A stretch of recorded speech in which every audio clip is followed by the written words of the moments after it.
செய்ய போகிற டிஷ் வந்து மட்டன் கிரேவி. மட்டன் கிரேவிக்கு தேவையான இன்க்ரீடியன்ஸ் வந்து 1 kg மட்டன், இது 1 ஸ்பூன் டர்மரிக் போட்டு நல்லா வாஷ் பண்ணி ½ அன் ஹவர் ட்ரை பண்ணி வச்சுருக்கேன். ஃபேன் காற்றுல ட்ரை பண்ணி வச்சுருக்கேன். இதுக்கு தேவையான இன்க்ரீடியன்ஸ் ஒரு 3 onion, big size onion small பீசஸாக ஃபைன் பீசஸாக கட் பண்ணி வச்சுருக்கேன்.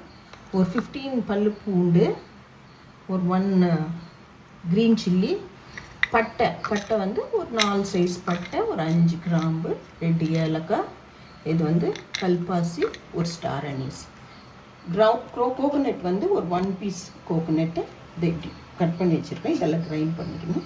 டொமேட்டோ, சோம்பு வந்து ஒரு ½ ஸ்பூன் சோம்பு, கசகசம் ஒரு ½ ஸ்பூன், 1 inch ஜிஞ்சரை வந்து இப்படி வாஷ் பண்ணி கட் பண்ணி வச்சுருக்கேன். ஒரு 7 பீசஸ் கேஷ்யூ நட், ஒரு 2 ஸ்பூன்ஸ் கோரியண்டர், இது வந்து நம்ம லீவ்ஸ், கோரியண்டர் லீவ்ஸ், மல்லி இலை, ஆயில் வந்து ஒரு 20 to 25 ml எடுத்துருக்கேன். நல்லெண்ணெய் எடுத்துருக்கேன். இப்போ எப்படி செய்யறதுன்னு பார்க்கலாம் வாங்க. இந்த 25 ml ஆயில் ஆட் பண்ணிக்கிறேன். நல்லெண்ணெய்,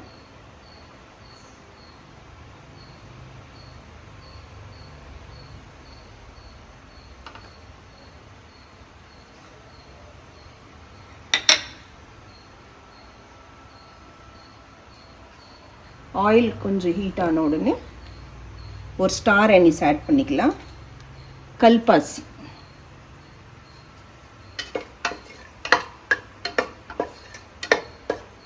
இப்போ நம்ம ஃபைனாக சாப் பண்ணி வச்சுருக்கிற ஆனியன் ஆட் பண்ணிக்கலாம். இது 3 ஆனியன்ஸு, பிக் சைஸ் ஆனியன் ஃபைனாக சாப் பண்ணி எடுத்துருக்கு. ஒரே ஒரு க்ரீன் சில்லி, கூடவே ஒரு க்ரீன் சில்லி.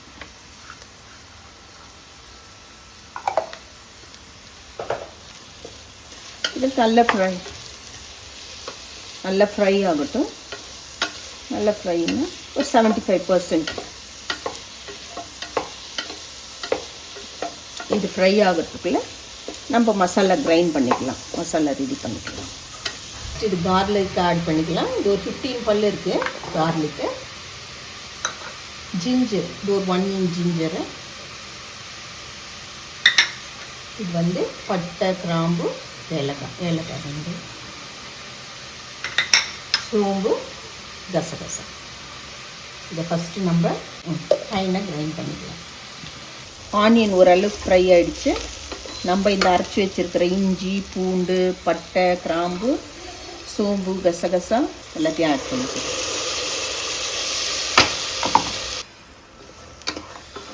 நான் ஆயில் வந்து ரொம்ப கம்மியாக யூஸ் பண்ணியிருக்கேன். ஏன்னா இது மட்டனில் ஏற்கனவே கொஞ்சம் ஃபேட் இருக்கும். உங்களுக்கு வேணும்னா கொஞ்சம் கூட ஆயில் சேர்த்துங்க, டேஸ்ட் இன்னும் நல்லா வரும். இப்போ கேஷ்யூ நட் ஆட் பண்ணிக்கிறேன். கோரியண்டர் சீட்ஸ், கோகோனட் ஆட் பண்ணியிருக்கேன். இதை அரைச்சிட்டு நம்ம இது கூடவே டொமேட்டோ போட்டு கிரைண்ட் பண்ணி வச்சுக்கலாம். மசாலா கொஞ்சம் ஃப்ரை ஆயிடுச்சு. இப்போ இந்த கிரைண்ட் பண்ணியிருக்கிற கோகோனட்டு, கேஷ்யூ நட், அப்புறம் மல்லி சீட்ஸ், கொரியாண்டர், 3 டொமேட்டோஸ் இதெல்லாம் சேர்த்து கொஞ்சம் ஃபைனாக அரைச்சிருக்கேன். இதை ஆட் பண்ணிக்கலாம். ஆட் பண்ணி இது கொஞ்சம் நல்லா மிக்ஸ் ஆகிட்டு ஃப்ரை ஆகட்டும். கொஞ்சம் ஆயில் வர அளவுக்கு ஃப்ரை ஆகட்டும். ஃப்ரை ஆகிட்டே இருக்குது. இந்த ஸ்டேஜுக்கு ஒரு ½ ஸ்பூன் டர்மரிக் பவுடர் ஆட் பண்ணிக்கலாம். சில்லி பவுடர், வீட்டில் அரைக்கிற சில்லி பவுடரு ஒரு 2½ ஸ்பூன் ஆட் பண்ணிக்கிறேன். Medium size. உங்களுக்கு காரம் எப்படி வேணுமோ அப்படி ஆட் பண்ணிக்கோங்க. இந்த சில்லி பவுடர் வீட்டில் அரைச்ச சில்லி பவுடரு, மிளகா, தனியா, மஞ்சள், பெப்பர், சீரகம், வெந்தயம், அது உங்களுக்கு வேணும்னா நீங்கள் கமெண்ட்டில் கேட்டிங்கன்னா கூட நான் சொல்கிறேன், ப்ரொப்போர்ஷன் சொல்கிறேன். இதையும் போட்டு நல்லா கொஞ்சம் ஆயிலி ஆகிற மாதிரி ஃப்ரை பண்ணிக்கலாம். இந்த ஸ்டேஜில் ஆயில் எல்லாம் கொஞ்சம் லைட்டாக வெளியே வருது. இப்போ நம்ம மட்டன் ஆட் பண்ணிக்கலாம். மஞ்சள் போட்டு வாஷ் பண்ணி ½ அன் ஹவர் ட்ரை பண்ண மட்டனை. இது ஏன் ட்ரை பண்ணுறோன்னா இந்த ஸ்டிங்கிங் ஸ்மெல், கவுச் ஸ்மெல் எதுவும் இருக்காது, நல்லாயிருக்கும் மட்டன்.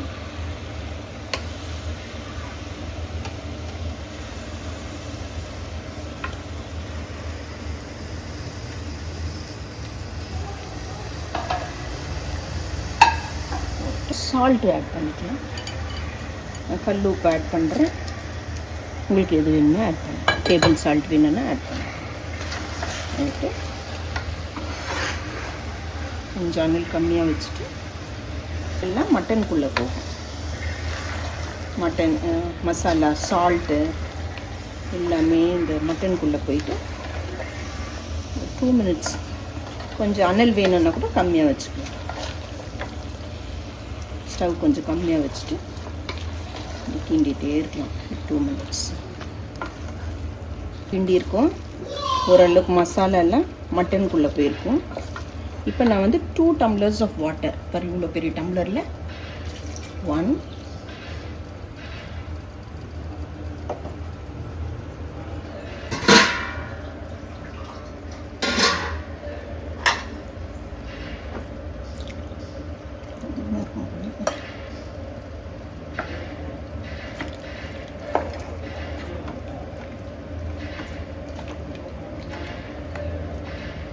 சரி, நான் கொஞ்சம் குறைச்சிட்டேன்.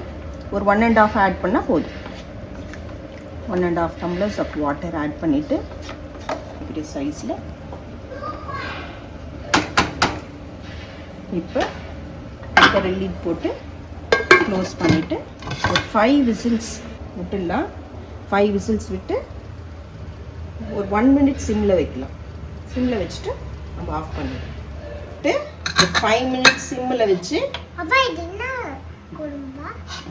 சொல்கிறேன்டா தங்கம். 5 minutes சிம்மில் வச்சு ப்ரெஷர் டவுன் ஆன பிறகு ஓப்பன் பண்ணால் இப்படி இருக்கும். நம்ம இந்த கொரியண்டர் லீவ்ஸ் ஆட் பண்ணிக்கலாம். ஆட் பண்ணிவிட்டு இதுவாடா தங்கம், இது மட்டன் கிரேவிடா பட்டு. அம்மாவாடா தங்கம், நீ சாப்பிட்றியா? சரிடா தங்கம், பார் மட்டன் கிரேவி வித் முத்தே ராகி பால்.